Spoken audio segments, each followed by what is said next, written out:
आत्मीय भाइयों और बहनों, आपको पुस्तक मन स्थित बदले तो परिस्थिति बदले, लेखक श्री राम शर्मा आचार्य। आइए पृष्ठ 6 से आपको पढ़कर सुनाते हैं गरीबों द्वारा अमीरी का आडंबर। मित्रों, रोम के एक दार्शनिक के मन में भारत की महत्ता देखने की ललक उठी। समय और धन खर्च करके आए, घूमे और रहे, लौटे तो उदास थे। साथियों ने पूछा तो केवल इतना कहा, भारत में जहां गरीब अधिकांश रहते हैं वहां भी अमीरों जैसा स्वांग बनाया जाता है। ऐसा ही कथन एक जापानी शिष्टमंडल का भी है। उन्होंने भ्रमण के बाद कहा था, यहां अमीरी का माहौल है। यहां अमीरी का माहौल है, परंतु उसकी छाया में पिछड़े गए गुजरे लोग रहते हैं। प्रश्न उठता है कि ऐसी विडंबना क्यों कर बन पड़ी। अमीरों में जो दुर्गुण पाए जाते हैं वे यहां जन जन में विद्यमान हैं, किंतु प्रगतिशीलों में जो सद्गुण पाए जाने चाहिए उनका बुरी तरह अभाव है।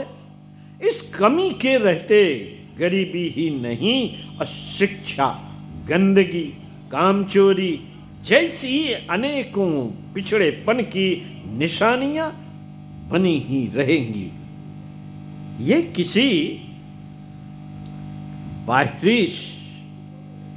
किसी बाहरी संपत्ति के बलबूते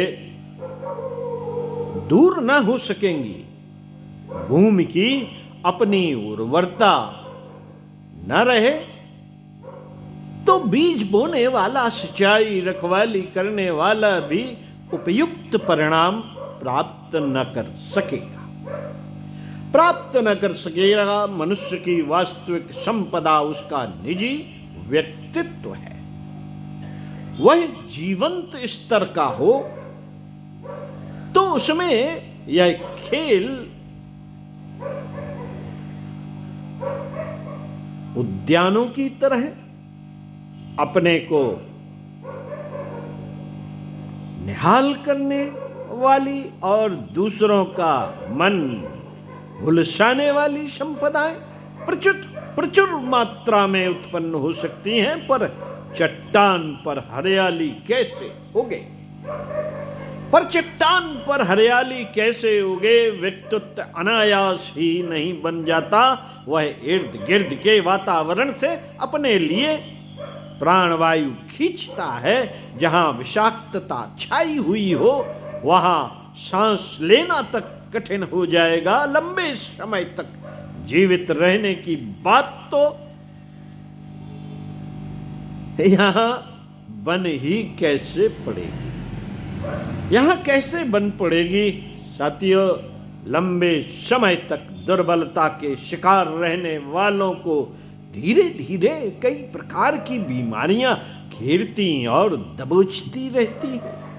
छूत की बीमारियां एक से दूसरे को लगती और भले चंगों को चपेट में ले चली जाती हैं। लंबे समय की गुलामी और अवांछनीयता स्तर की मूढ़ मान्यताएं, दुष्प्रवृत्तियों के संबंध में भी यही बात है। वे यदि निर्बाध गति से बढ़ती रहें तो किसी भी समुदाय को खोखला किए बिना नहीं रहती। देश की दरिद्रता प्रख्यात है। अशिक्षा, गंदगी और कुटुंबों की बात भी छिपी नहीं हुई है, पर इस बात को समझने में जरा अधिक जोर लगाना पड़ेगा कि भारत में अमीरी का प्रदर्शन क्यों होता है। यहां अमीरी के साथ जुड़े हुए प्रमुख दिख पड़ने वाले काले पक्ष को विशेष रूप से देखना होगा।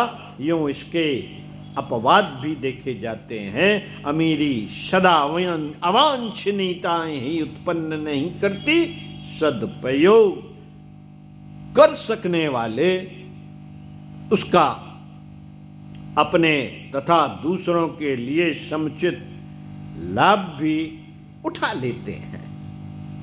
सदुपयोग कर सकने वाले उसका अपने तथा दूसरों के लिए समुचित लाभ भी उठा लेते हैं,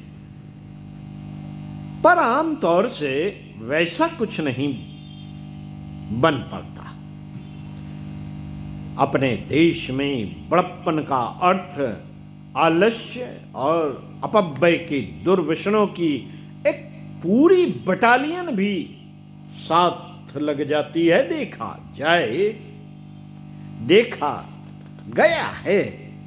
देखा गया है कि अपने देश में परिश्रम करना पड़े तो उसे दुर्भाग्य का चिन्ह माना जाएगा।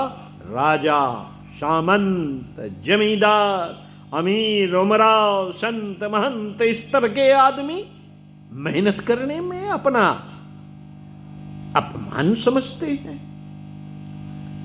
वे अपनी शारीरिक सेवाओं के लिए भी समीपवर्ती लोगों पर आश्रित रहते हैं। लड़की की शादी उस घर में करना चाहते हैं जहां वह पलंग पर बैठी राज करे।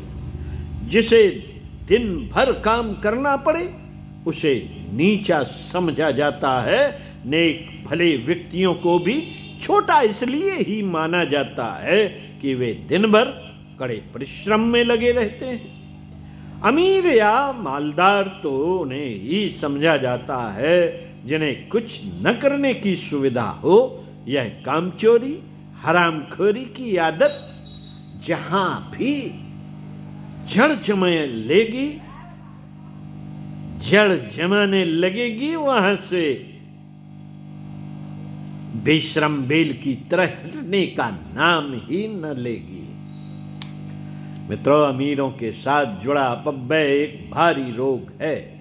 उसी के सहारे तो किसी को अमीर होने के भ्रम में डाला जा सकता है। फैशन, जेवर, ठाट बाट, नशेबाजी जैसे दुर्व्यसन तो अमीरी के प्रतीक बन गए हैं। विवाह शादियों के अवसर पर तो यह अमीरी सिर पर चढ़ बैठती है और आवश्यक साधनों को भी बेचकर उन्हें उसकी फुलझड़ी जलाने के लिए आकुल व्याकुल कर देती है। दूल्हे और दुल्हन को इस तरह सजाया जाता है मानो वे राजकुमार और राजकुमारी से कम न हो। बराती और दावतों को देखकर यह कोई अनुमान नहीं लगा सकता कि यह लोग दैनिक जीवन में रोटी का जुगाड़ भी मुश्किल से जुटा पाते होंगे। ऐसा लगता है मानो इन्हें कहीं से मुफ्त का खजाना मिल गया हो। औसत भारतीय को दिन भर में कुछ घंटे का ही काम मिलता है। शेष तो वे ज्यों त्यों मटर गश्ती, आवारा गर्दी, ठिल्लेबाजी में ही बिताते रहते हैं। यदि इस समय को कठोर श्रम के साथ नियोजित किया जा सके तो कोई कारण नहीं कि उसके बदले में साधन न मिल सके। जिनके सहारे खुशहाली की परिस्थितियों में रहा जा सकता है। कृषि कार्य में निरत व्यक्ति यदि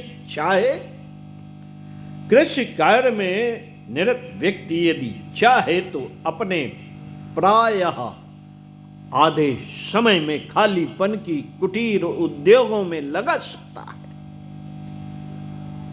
कुटीर उद्योगों में लगा सकता है और अतिरिक्त आजीविका का कोई सुयोग बिठा सकता है। जिन्हें पैसे की आवश्यकता या तंगी नहीं, वे बचत वाले समय को शिक्षा संवर्धन में, गंदगी के स्थान पर स्वच्छता नियोजित करने में लगा सकते हैं। परिवार के साथ मिलजुल कर उस परिवार को सब जनों जैसा बना सकते हैं। स्वास्थ्य, रक्षा, आजीविका, अभिवृद्धि, कला कौशल, शिक्षा, निरंतर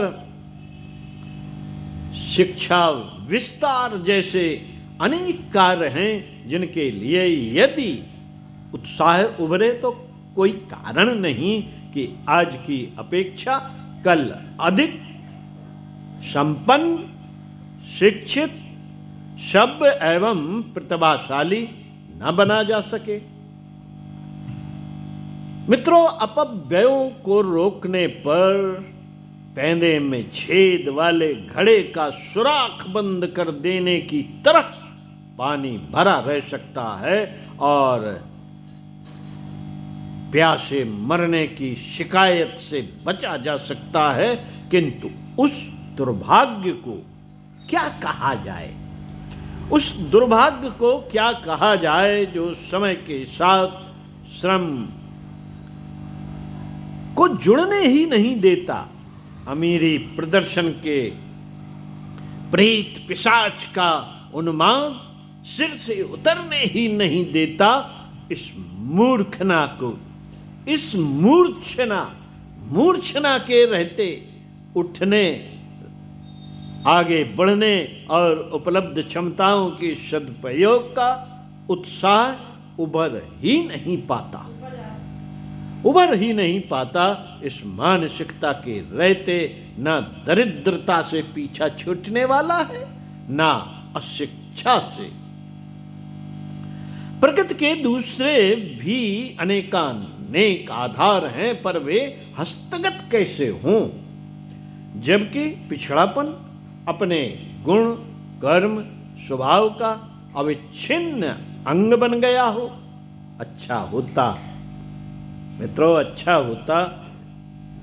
अच्छा होता हमें ऐसे उत्साहवर्धक प्रगतिशील वातावरण में रहने का अवसर मिला होता, अथवा जहां ऐसी प्रेरणाएं विद्यमान हैं उनके साथ घनिष्ठता का संबंध स्थापित किया गया होता। इर्द गिर्द ऐसा उत्साह उभरता दिख नहीं पड़ता, ऐसा उत्साह उभरता दिख नहीं पड़ता।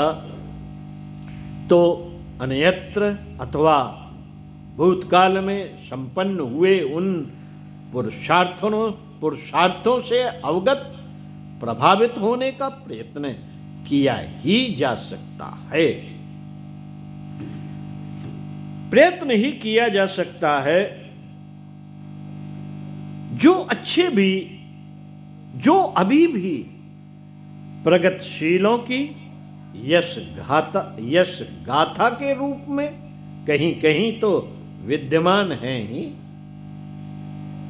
ऐसी साक्षियां इतिहास के पृष्ठों पर कम परिमाण में नहीं है, जिसे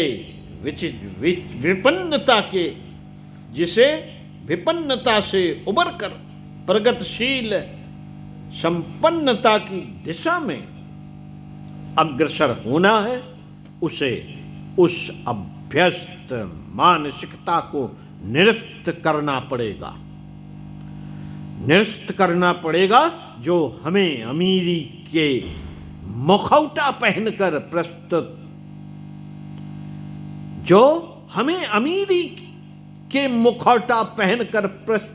वस्तुतः गई गुजरी परिस्थितियों में रहने के लिए बाधित किए हुए है।